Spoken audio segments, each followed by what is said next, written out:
যখন গরুর খাতে দিচ্ছি আমি তখন দিতে পারবো না। আর তুমি হচ্ছে দেখো কি ওই ঘরে বালতিতে চাল রয়েছে, তুমি এক বাটি চাল নিয়ে ভাবে সিনেমার জন্য এক বাটি চাল নিয়ে যাও। ঠিক আছে যাচ্ছি।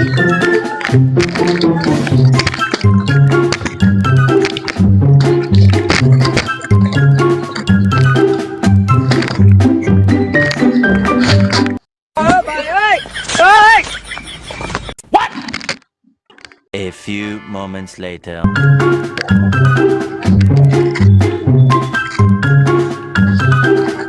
তোমার বললাম আমি এক বাটি চাল নিয়ে দিই, তুমি আমার সে বালতি সব চাল নিয়ে নিছো। না বাবা আমি এক ফুটাও নিইনি। চাল এইটা করেন তুমি আমার সে বালতি সব চাল না নিয়ে না নিছো। নিইনি ভাই। হ্যাঁ তোমার এক টাকাও চাল দেবো না তোমার না দাও। না আমার না নিও না। এই নাও, যাও বেরো যাও।